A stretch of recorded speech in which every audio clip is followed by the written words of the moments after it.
semi-processed goods.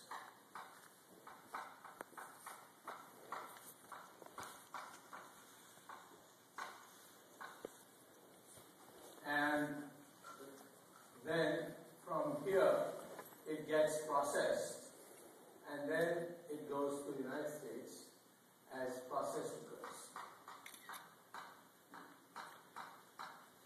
Processed or value-added goods. There is also exports from the United States to China, and also from China to East Asia. So what we find is that this East Asia's import from China is much smaller than the export to East Asia, of exports of East Asia to China. So this I will put as minus trade balance.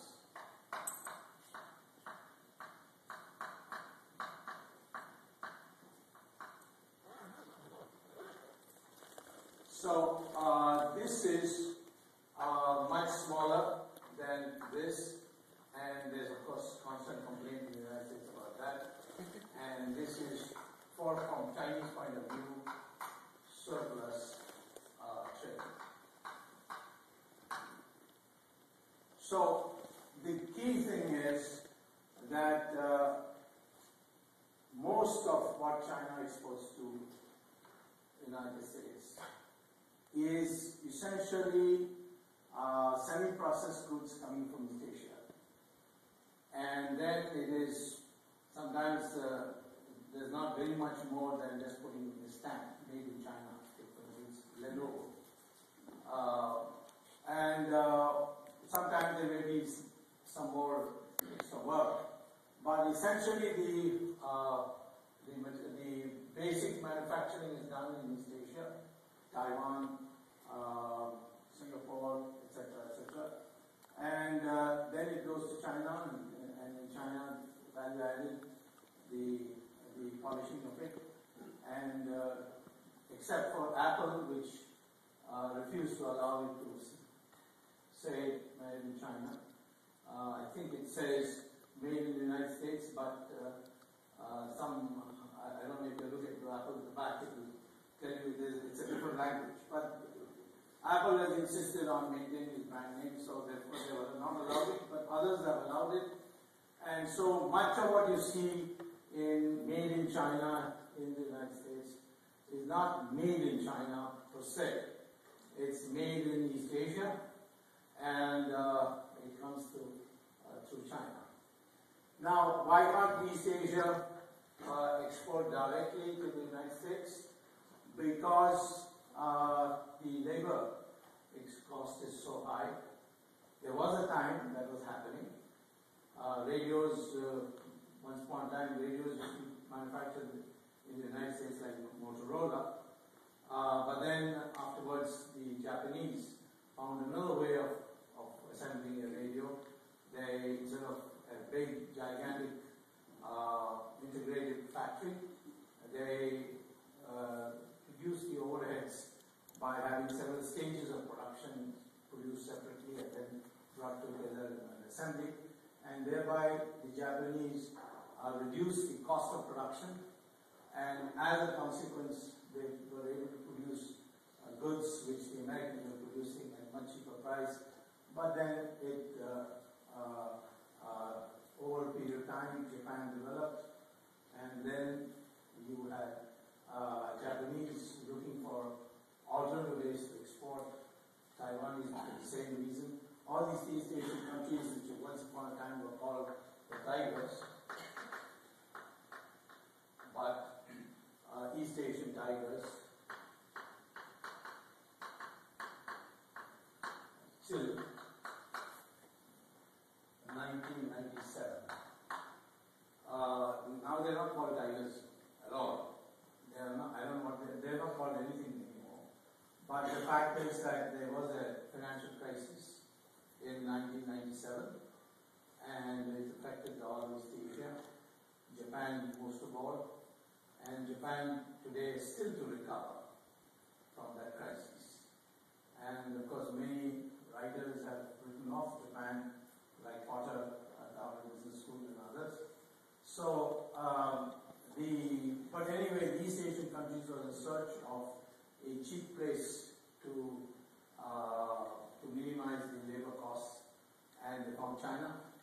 And the Nixon initiative enabled China to be able to source East Asia, because these East Asian countries are all on the side of America, and if the Americans didn't will it or didn't want it, China could not have access to these semi-processed goods, and consequently, China was able to use its strategic partnership with the United States and get most favored nation clause cleared, so that they got first preference on everything. And as a consequence, this trade began. It essentially began in the early 90s, and it grew and grew. And because of this surplus, that is, this surplus trade dominates this. And so China began accumulating foreign exchange, which they deposited in American treasury bonds and other American assets. And China's foreign exchange reserves grew and grew. And the Chinese own manufacturing, in fact, it would be correct to say that the Chinese manufacturing sector is not equipped today to export the kind of goods that they do to the United States. They are essentially dependent on East Asia for getting the basic work done, and then they add on, and that add-on portion is there. So the structure of US-China trade is all these three together. Now, what happened in this economic crisis of 2009? The economic meltdown in the United States in 2008, 2009. Well, the United States demand for Chinese goods went up. That if the exports started going down, then Chinese trade balance would turn negative. Overall trade balance would turn negative. And so what the Chinese did was, they cut their imports from East Asia. So in a sense, the American crisis, which should have translated into a crisis in China, they passed it on to East Asia by cutting down their imports. So the first structure is that the US-China trade is precariously structured on two things. One, that East Asia continues to export to China for goods which it wants to export to US. And of course, you can also add Europe if you like. And two, that the Chinese labor doesn't become expensive. Indeed, if the Chinese labor started getting expensive, then there is one country waiting, and that's called India. If India were to persuade East Asia, why do it through here? Our labor, skilled labor, is as good and it's cheaper, so why not you do it this way, and then from here we go here. So it's one of the tension points, unspoken tension points between India and the United States, India and China, is this particular new configuration that can come if the US-India relations are better than the US-China relations, which is not so just now. The US-China relations are much better than the US-India relations, even though India and the United States are democracies and much more familiar with each other in a number of dimensions. But nevertheless, the East Asians have not been able to be wooed by India to reroute their semi-processed goods through India. And the East Asians, of course, give a number of good reasons. I don't say they are not good reasons. One is that India's infrastructure is lousy, which it is. And, you know, it takes a ship to turn around, it takes at least 7 days in Indian ports, whereas the Chinese would turn around a ship, or the Singaporeans would turn around a ship in probably 2 days or even less. It takes to travel 600 kilometers, perhaps 2 days in India, whereas in China it can be done in probably a quarter of that time.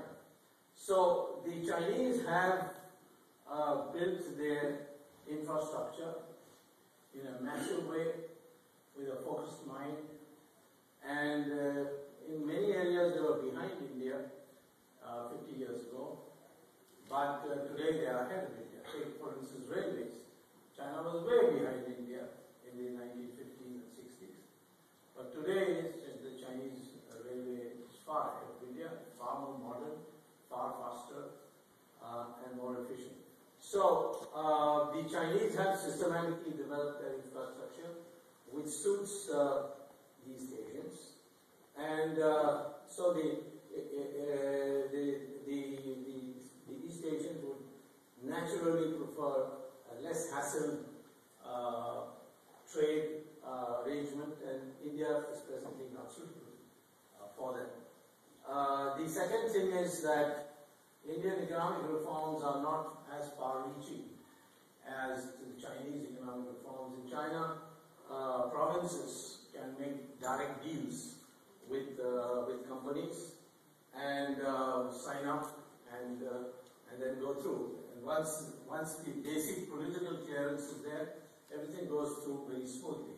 But in India, because of still the fact that the economic reforms have not reached the provinces, so we still have that old Soviet model system in the where everything is controlled by government. If you want to buy land, you have to get government permission, and that takes a long time. If you want electricity connection, the electricity distribution system is owned by the state governments, the provincial governments, and that's a problem. Those reforms have yet to come, and they have to come. One of these days they must come, otherwise we will not be able to compete in the international global system. But what I would first of all like to say is that if this arrangement is disturbed, it's going to have a huge impact on the global environment, because China has now emerged as having the largest or second largest, I think Japanese are still number one, second largest foreign exchange reserves. It's a member, already permanent member, veto holding member of the UN Security Council, and if that trade gets disturbed, I think it will destabilize China completely. It will put China in a very, very difficult position. Of course, the Chinese are aware of this, so they are now have been talking for some time about what they call as relocation and redoing their strategy. This is an export strategy, which from day one they are emphasizing, export-led growth. Now they want to think, and they call it now actually not relocation but rebalancing, where they want now to encourage domestic production. They want much more less dependence on East Asia, and there's a lot of emphasis on that. But there's a problem there, because it's an ideological problem. The most efficient producers of goods in China are the private sector. But the Chinese have for long held that the private sector, they may change because there's a discussion that this should change, but they have long held the view that the private sector in China must not receive funding from the banks. in China. They must make their own arrangements through family and so on. They do not from the family, but they make what is called the grey market arrangement. So the private sector is stifled, and the logic, I think, has been articulated is that if the private sector were to grow, and they grow very fast because they are more efficient, there's more incentive, and these big public sector organizations, many of them are still living in 30, 40 years ago, and they make losses, and whatever loans they get from the banks, they don't pay back. But this private sector, if they were allowed to access bank funds in China, then what may happen is that it will become a rival power center to the Communist Party.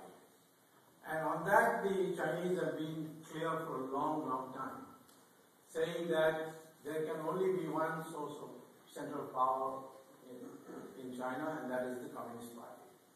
And nobody else can have that kind of power. Now, if there is a private sector which has got independent status, stands on its own feet, doesn't have to depend on government looking the other way when they go to the grey market, etc., then that private sector might indeed finance alternative political forces, and to avoid that, for a long, and even today, the Chinese system, the private sector is denied funding by the banks there.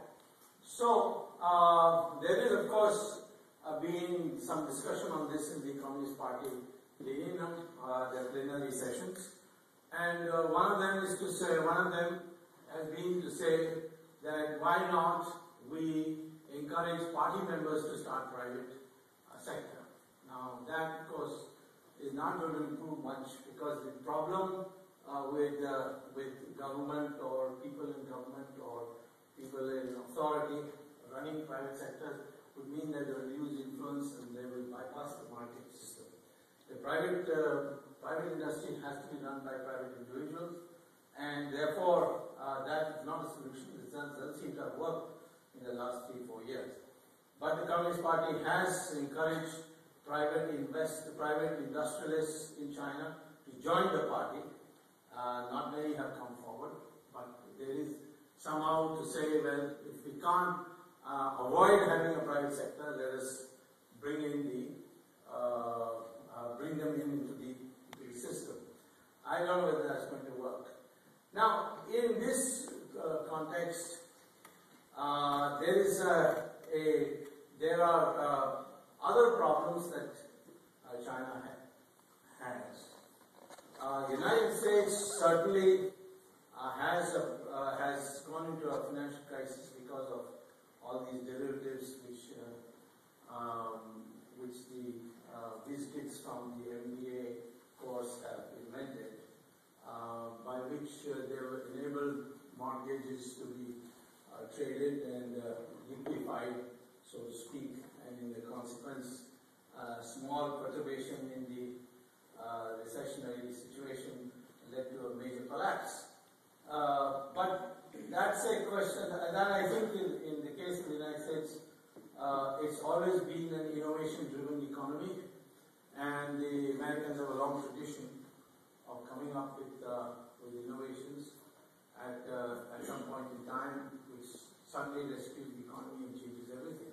I remember in the 80s, the common talk in the campuses here in America was that Japan is going to take over America. And Japan had taken over, I think it bought Rockefeller Center, and the Toyotas and all these are all over the place. And I remember at that time I had come to spend 2 years back at my alma mater, Harvard, to teach, and the common talk was that very soon we'll all have to learn Japanese and to talk about it. So, but what happened? First the Japanese went into a financial crisis, and they have not come out of it. The second thing is the Americans invented the internet, and that changed everything in the way we do business. And the consequence today, it's the Americans who have taken over Japan. and not the other way around. So the same way, today, there is going to be a financial crisis in China. And a financial crisis will come out of perhaps these collapsing banks. The banks have been forced to lend to public sector units which they can't close down because the employees are members of the Communist Party. So they are guzzlers of resources, and as a consequence, they don't pay back the loans. China is perhaps one of the countries with the largest amount of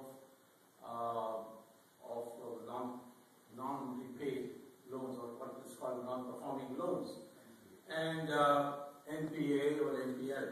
Now, similarly, the American propaganda that the Chinese yuan is undervalued led to a lot of money coming to China, speculative money coming to China, in the hope that Chinese will devalue in a big way, and then they can make a killing. And that money is sitting like a time bomb in China.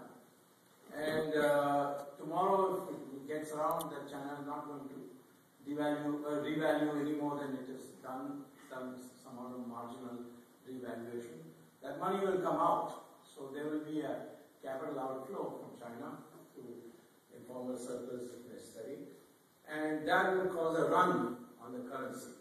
So both in terms of collapsing banking system, because banking system you can see from the usual measures of capital adequacy ratios and so on, that they are bankrupt, they have eaten up their capital, but they are surviving on large doses of infusion of funds from the government. There too, the Chinese have run out of options, because the 2009 remarkable recovery of China was done by huge funding of infrastructure projects, pumping money in, money supply, loose money supply, etc., and particularly the provincial governments. And now the debt situation in China is in an explosive stage. So it doesn't mean that they're going to collapse. China, I'm not suggesting China is going to collapse. There are very intelligent people there. They'll find some way to rectify it. But it will not be the same China after that, not the kind of China we've seen. So I would say that perhaps in the next 3 years, you would have a financial crisis in China. And because of the political system being a centralized system, like the Japanese, because they had an opaque system with the Skyretsu and so on, they may find it very difficult to reform their system to meet the challenges of that bankruptcy of government and the financial crisis. It may take China much longer to come out of that crisis. So I would say that the US-China trade is actually what propelled China, and in the end, if they are stuck with this, if they alter the system in any way, their rebalancing system would require major ideological changes even in the political stage. And that means, not have so much investment, have more consumption, have more domestic production, that kind of rebalancing. That rebalancing may not be possible for them to do. In the meantime, they could have a induced financial crisis because of international reasons and so on. So I would think that this would put China in a very great difficulty, and that financial crisis, for it to rectify, will take considerable amount of time.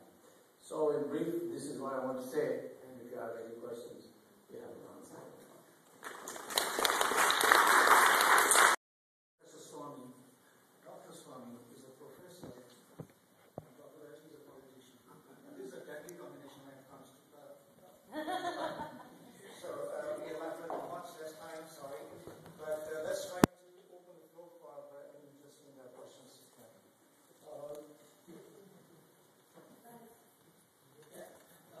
Only two questions for you.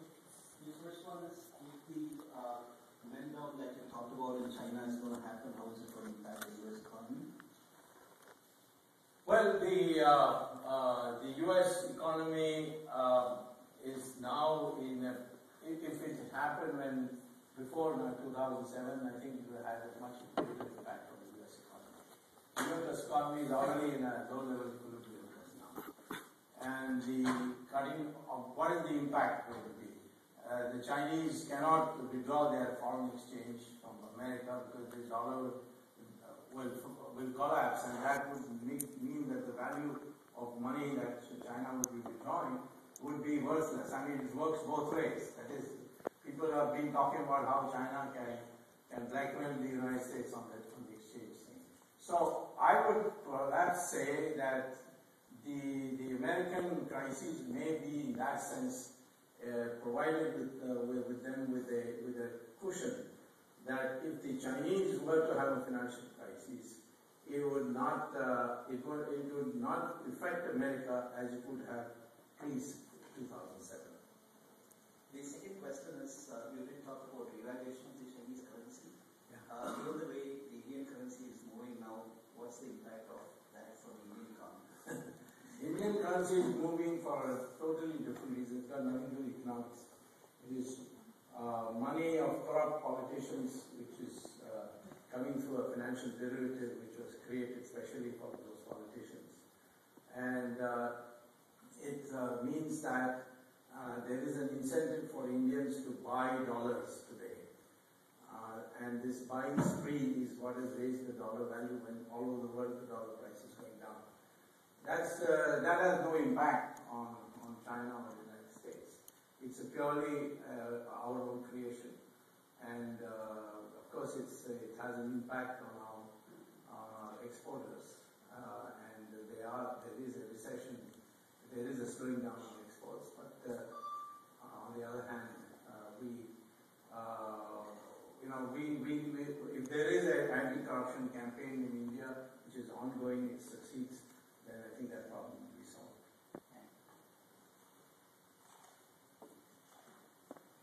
I know there are many questions, but I think given the time constraint, I think I have to ration the question to one only, please.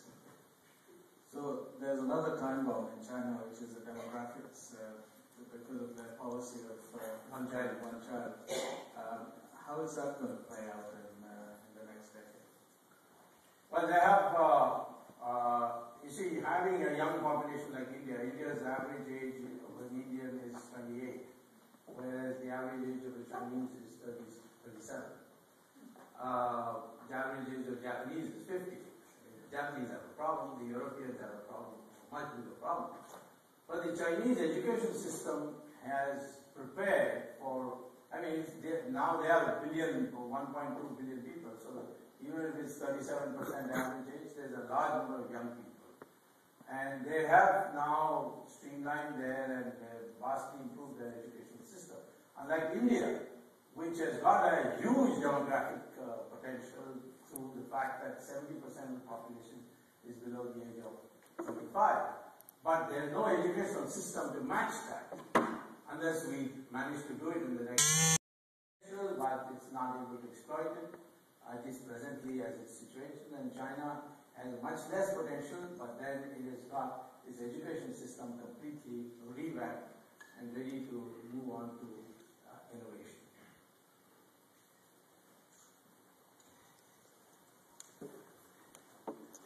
Thank you, Professor.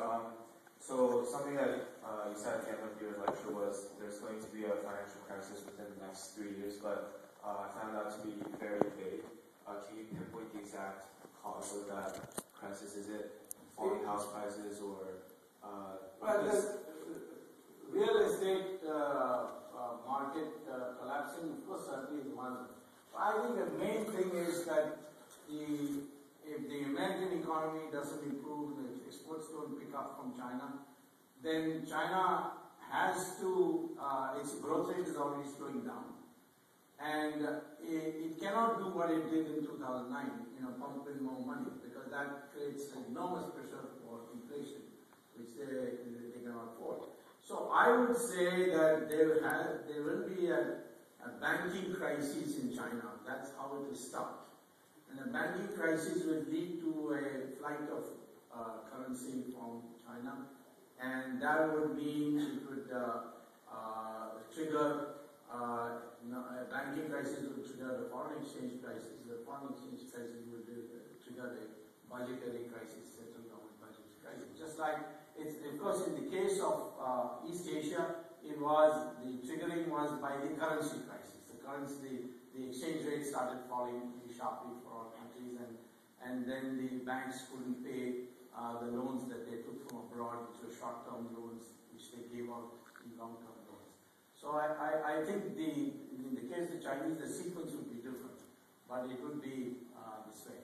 I have given in great detail in a book written called Financial Architecture in China and India, and you can get it, you can access it from Amazon.com if you want the details of this. I've given various alternative scenarios by which this can happen.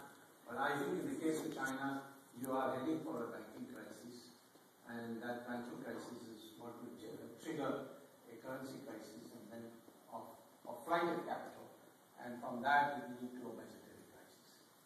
Is it fair to say that China might have learned from the mistakes of America, and they might have already readjusted any time that they don't repeat the same mistakes? The Chinese are fast learners. They learn very quickly, and I wouldn't be surprised if they have learned. But I think they staked their prestige on reviving the economy in 2009, and that they have burnt their cannons at both ends. So to rectify that situation, it's not a question of learning. It's going to be a huge problem which may require them to bring in measures which will become very unpopular, and that may lead to other complications. Yeah. So the prospect of capital flight, is that going to lead China from getting rid of its US Treasury funds? Of course it will, because if there is any attempt by China to sell its reserves in the United States, it will not benefit China, because that kind of volume is, that kind of huge amount of cash being sold or currency being sold will depreciate the value of the dollar, and that will not help the United States Chinese to get the value for the dollar for which they would be withdrawing. So I think there they are stuck in the middle.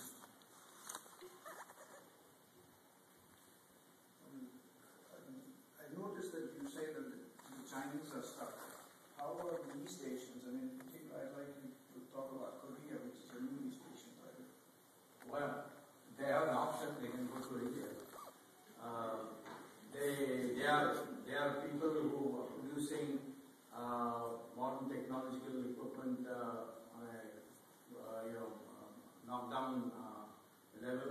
They can always find alternative markets, alternative labor places, and I certainly think that if in this next 3 years India were to bring in major reforms and change its infrastructural position and the bureaucratic hassles, I think East Asia would have an alternative route to produce exports the way the Chinese do for them.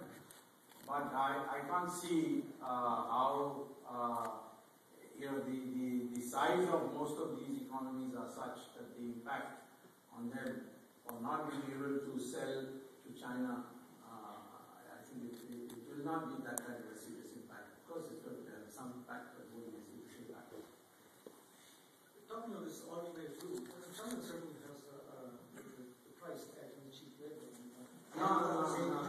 Indian labor skilled labor is cheaper than China's. But are we losing that edge under the way the cost of living in India is becoming exponentially high? No, it's the difference is enough.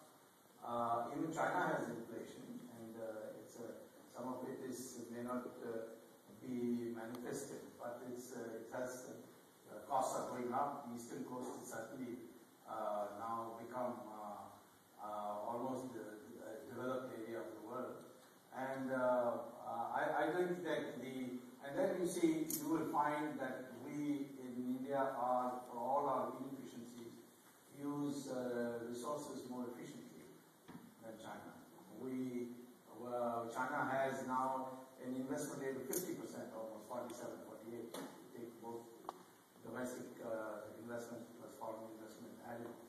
and it produces a growth rate today of say 9%, because the growth is going down. They're now saying 7%, but I'm taking an average of 9%. And you take India, which is 36-37% investment rate, and we also produce 8% growth rate with that. So you can see we are using capital much more efficiently. That's because we have a much greater market system. Although China, the trading part, the investment part, and all, they have liberalized. But the marketing, the price determination is still the old-fashioned way in many areas. So we use resources much more efficiently than they do. Even the amount of oil they use for generating 1% growth rate in GDP is much higher than China than India.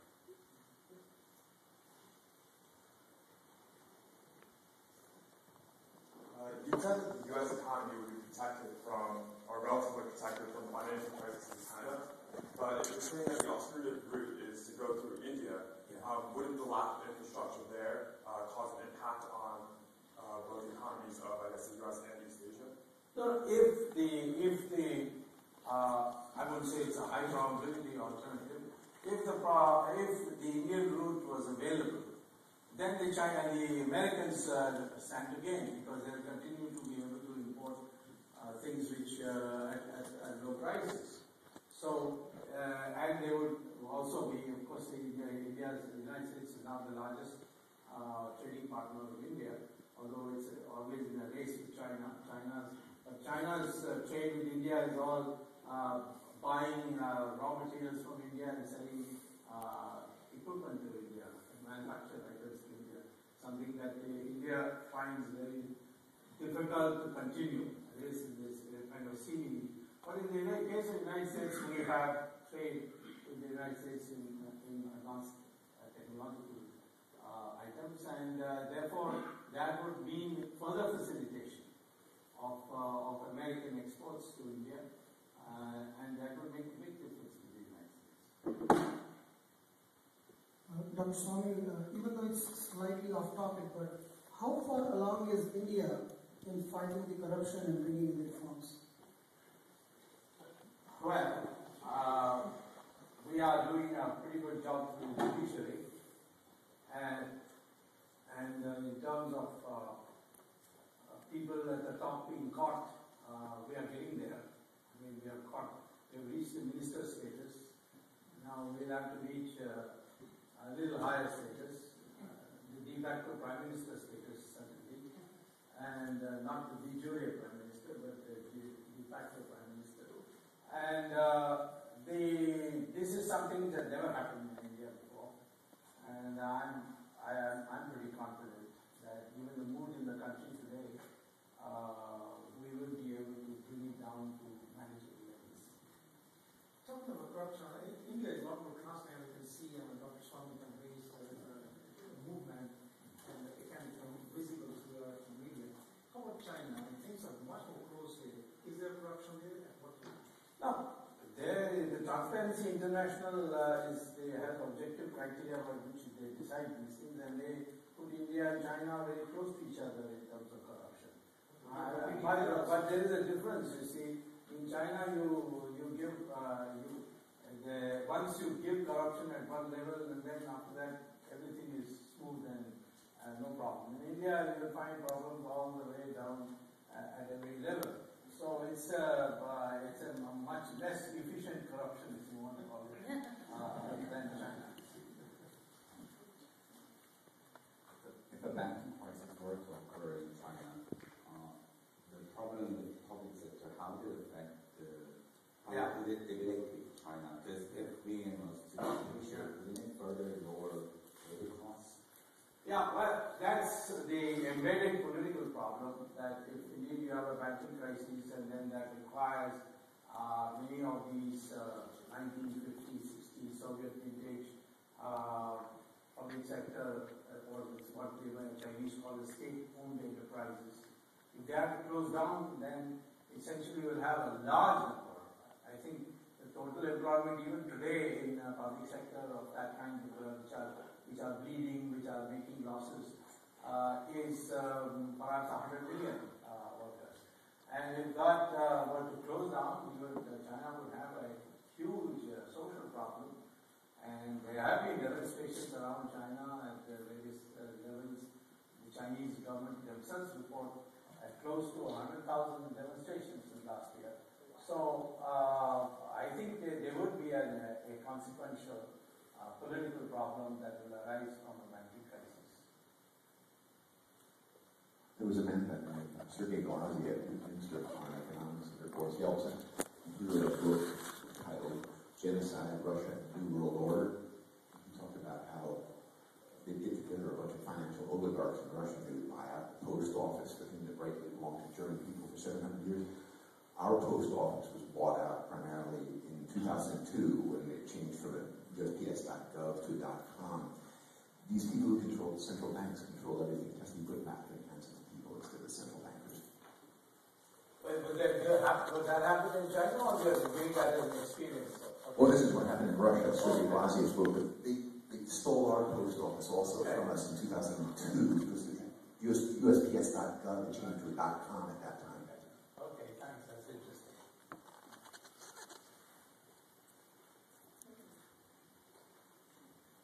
China has been on a buying spree of metal mines and oil wells and all. How do you think that will affect the global economy? Well, of course, the global economy will be affected. There's no question. If China has a major collapse, it will have a huge impact. There's no question about it. But the issue is not going to be that China will collapse. That everybody will come to China's rescue or assistance, help. The Chinese themselves will devise alternative. But the whole character of China would change. The global impact of it would be that China is no more the China that we knew or thought it's going to be. It would be China, it's like Japan, where once upon a time we thought that they were going to take over the world. They were growing at 12%, 13%, they were buying left and right everywhere, and suddenly this crisis hit them in 1997. Nobody foresaw that. World Bank, in fact, wrote a book 1 year before the crisis called The East Asian Miracle, and they gave lectures to India that, see, the Japanese have got their basics right, why don't you learn from the Japanese or the South Koreans? And then the next year it collapsed, and then of course the World Bank had to write another book saying that East Asian Miracle reconsidered and said, well, financial system is very important.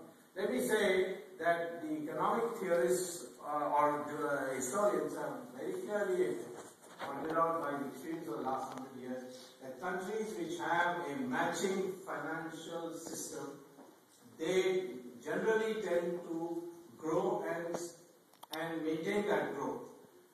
Latin America was considered in the 70s, 60s and 70s as the next lot of developed countries.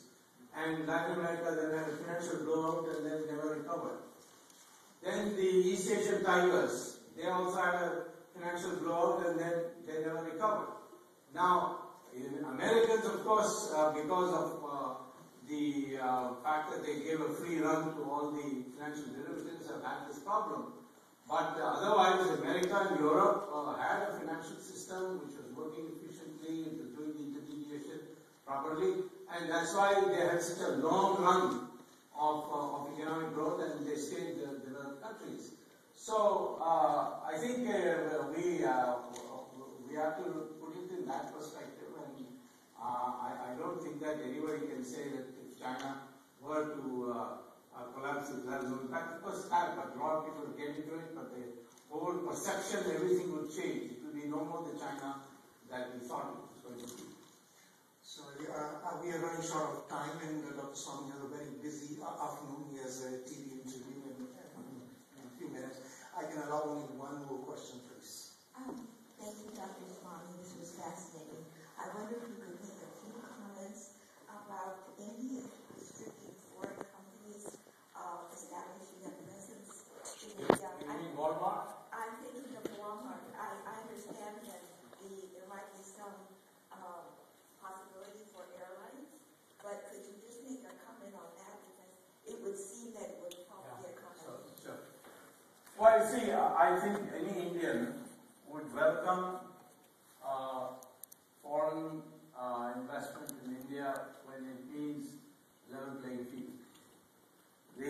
problem with Walmart is that it will receive funding or bank finance at 2%, 4%, some low rate like that. And then will come to India and dip into the Indian labor pool. And the Indian traders' existing trading network, which gets bank finance at 12% to 18%, will have to compete with Walmart for the same reason. Now, that's not the level playing field. So, what some of us have proposed is that we have no objection to Walmart coming, but you allow Indian companies to bid for building roads in the United States and building houses in the United States and allowing Indian labor to be brought in for that construction work. That the United States says, no, that's an immigration problem, we can't allow that. So you want your capital to come freely to India and dip into our labor resources, but you will not allow us to take our labor to the United States and dip into your capital resources. I think this shows that the foreign investment plea of yours is purely based on your self-interest.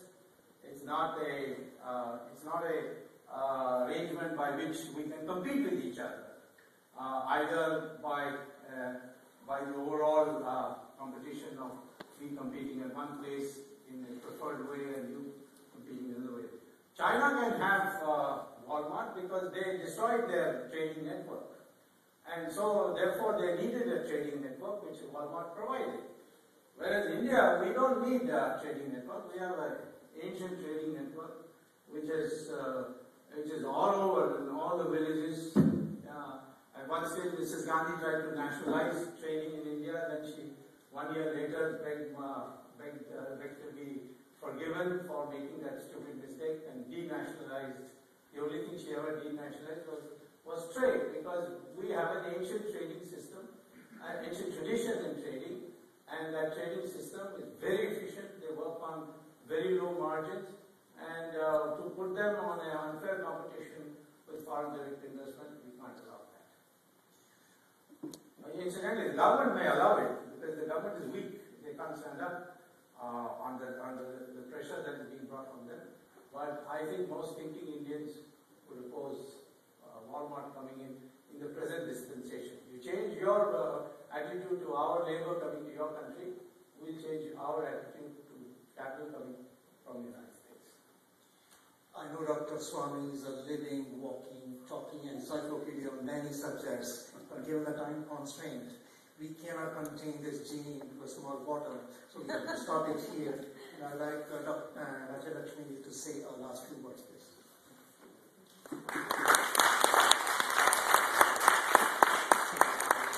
Thank you, Dr. Swamy, for giving us such thought-provoking and sincere, I should say. He brought not only US, India, and China, its relations, its financial architecture. Actually, tell you honestly, this shows how brilliant he is. His mind is like a computer. He had prepared for a totally different topic. It's my mistake. He had prepared for US, China, financial architecture, and its global impact. And when he came to the venue today, he found he has to talk about its trade. Immediately, here he is, didn't miss a one beat. I asked him, what are you going to do? He said, I'm a professor. I'll just go back to my memory. And believe me, I'm a great fan of his. So are millions of people all over the world. He's a living legend. If you want to see him again, and want to hear him talk again, talk to Vinodji, talk to Purva, or other people. There are many people here. He will be here again. And thank you. Let me also add a couple of words that while you were in this talk, I have been receiving the phone messages that we can arrange Dr. Swamy's talk here. And people are coming